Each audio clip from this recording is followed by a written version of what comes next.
Hey guys, this is Bruce, and welcome to ConvoCourses live podcast, mini podcast. Before I talk about system security plans versus cybersecurity strategies versus security policies and some of the differences that I've seen between these three, what makes them different, what are they, all that kind of stuff.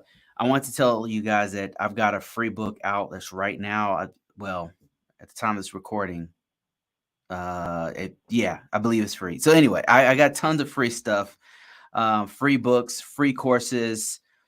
Check it out. By the time you see this, maybe it's not free anymore, so it's time limited. What I'll do is put out different things. I publish books, I create courses, and all kinds of stuff. And it's in convocourses.net. If you want to join this group and get all kinds of free reviews and stuff that I put out for my people, the people who follow me on a regular basis, then join my newsletter. Go to ConvoCourses.com and you'll see it there. So without further ado, let's jump right into this one. And I want to show you guys the question that I'm answering today, which is this one right here. Somebody asked me, does a security plan equal overall cybersecurity strategy plan? So what I want to do is take this opportunity to explain the differences between these three, at least how I've seen it. Like an organization, first of all, an organization can call it whatever they want. They can call a security plan a security policy. They can call it cybersecurity. They can really, and I've seen a mixture of all of them. You know, I've seen them called information system security plans. I've seen them called information plans. I mean, there's all kinds of names. But there's three types of documents that are definitely different. And one, let's start off with a security policy.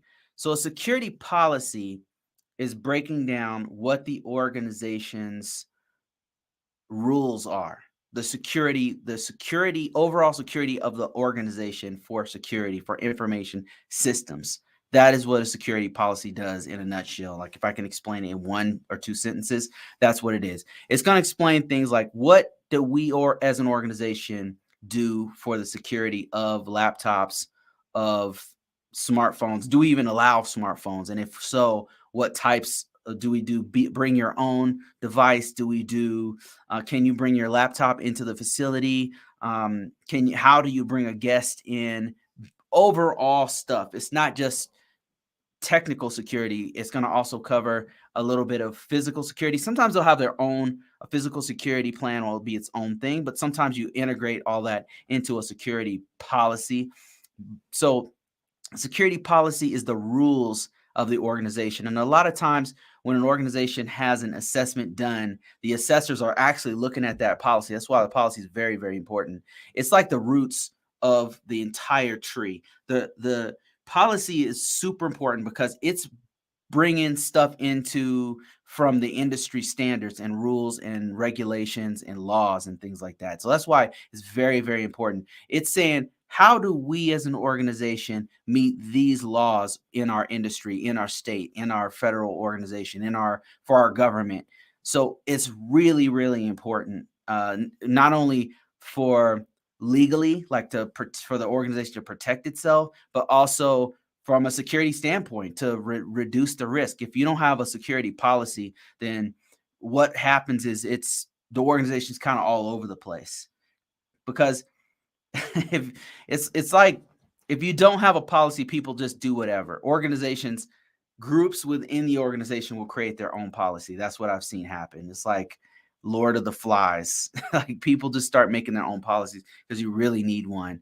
And then another thing is, if you have no policy, the IT department will just start doing whatever because there's no guidance. So policy is very important to the overall rules of the organization, and it's pulling from regulations in the industry, from the federal government, from the state government, from things like privacy laws, all that kind of stuff. So that's a little bit different from a strategy. So a strategy, cybersecurity strategy in particular, what it'll do is pull in and address things like, and not every organization I've noticed has one, but the ones that are very heavy on identifying threats and having a response to incidents, if they're like, they'll integrate what they do, what their plan of action is going to be if this or that threat happens. And this normally will be tied into things like the incident response plan. It'll be tied into things like how do they find threats on the internet. It's more going into like the technical aspects of cybersecurity is what I've noticed from strategies. But I've also seen some strategies that focus on like risk. What do we do as an organization for the risk? But that can also be part of the security policy as well. So the policy is pulling from laws and compliance and regulations. The strategy is typically a little bit more technical, and it's going into things like threat analysis, cyber threat intelligence. How do they gather that information? How's the security operations center going to respond to certain incidents? Or in some cases, it's just it's an incident policy or incident plan. Incident response plan. So that's like a strategy. And then the other thing is completely different. So the other thing that I've seen in organizations, both private and public, government, and places like Google or wherever, they'll have something like a system security plan. And so a system security plan is very different because a system security plan is focused on what is this specific system? What is system A? What's the posture? What's the security posture of system A, system B, and system C? And what I mean by security posture is what security controls do we meet, and how are we going to secure this particular system? How is it secured? So it's a living document of what this system looks like from a security, from the lens of a security perspective. So it's going to look at things like how do we do username, password? How do we authenticate or identify different users? Are we using multi-factor authentication? If so, what kinds? It's very specific and it's very technical because it's going to address like what kind of multi-factor authentication are we using? And it would describe that. It'll describe what does the network look like. It'll include things like the network diagram. It'll include things like the firewall. It'll include things like the VPN if there is one. It'll include things like if there's wireless, all those things. And the thing that's important is that it identifies, it's like a fingerprint of all the security on system A versus system B versus system C. And all of those are going to be in compliance with something like a security policy or a cybersecurity strategy.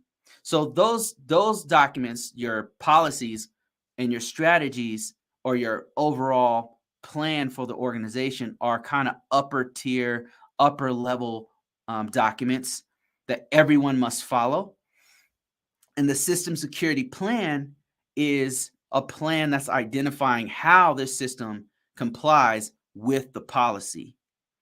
And so why that's really important is because think about it. If you have 100 different systems and those 100 systems are broken into, three different, you have 100 systems and they're broken up into three separate functions. You got 25 over here that are linked to a satellite. You got 25 over here that are on the operational floor and for the users to do their work and send data here and there. And then you've got these other systems here that are doing HR department to pay the guys who are doing the work. So those are three separate networks with three different security postures, but all of them, like this one might have more security. This one doesn't need all the security that system A has. It's because it's linked to satellites or whatever. It has sensitive data. But all of them all follow the security policy, and the security policy follows the laws, the regulations of that industry. And think about it like this. Walmart has they rely very heavily on credit card information, right? Versus the federal government, which has to protect all citizen information. So they have very different business needs and mission needs. In the case of Walmart, they have to follow things like PCI compliance. That's like a card. It's a standard that protects your credit card information. So that has a different set of rules than the federal government, who has to protect, I don't know, social security numbers or something. Walmart has no need for social security numbers unless it's maybe, I don't know, dealing with like their employees within the, maybe that's where they have to store or whatever. But for the most part, they're dealing with tons and tons of customer usernames, not usernames, first name, last name, and then their credit card number. That's the kind of stuff that they're focused on. Like mostly they're dealing with that kind of information. And then of course, financial transactions that they're doing, probably hundreds of thousands of those a day. Whereas the federal government, let's say the DMV, they have to deal with social security numbers. They have to protect your social security number, your driver's license number, your all kinds of identifications that's stored into their servers. Totally different. Like these guys are dealing with FISMA, which is Federal Information Security Modernization Act, and another one's Federal Information Security Management Act of 2000, and I can't remember the year. One's 2014, one's 2002, I believe. But there's different. They have to follow that rule and that law that says here's what you will do to protect all citizens' information. Whereas Walmart is following the credit card industry's PCI DSS standard, which is saying you got to separate this network from your regular network, because you don't want the information that's on this protected network to bleed over into your guest Wi-Fi for your employees or whatever. So though they have a security policy that's following those laws and those industry standards, and then there's individual systems, their servers are following that security policy. I hope that makes sense. And that's in a nutshell. Every organization I've gone to, whether it's the private sector, public sector, healthcare industries, financial industry, follows what I just told you in some way, shape, or form. They might not call it a policy, but they have an upper layer document that is a policy. They might not call it a system security plan. That's what the government calls it, but it's going to be some sort of document that shows all of the security that's on that particular system. And the reason why you do this is for continuity and to make sure that the organization is within compliance with whatever government standards for every single system that's on their network, to protect that information. So that's the differences. I hope that makes sense to you guys. And I'm going to be answering more of these questions throughout the week and doing lives. And not so much doing chats right now. I usually do those on the weekends, but every now and then I'll just stop answering these questions and then just go ahead and do the chats.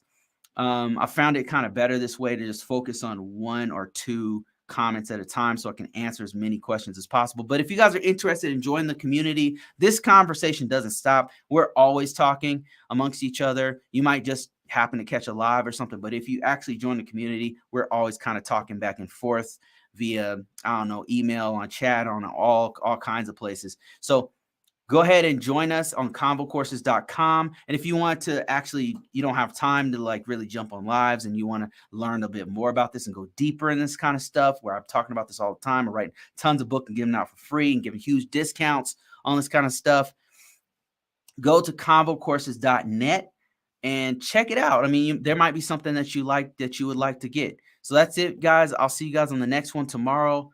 And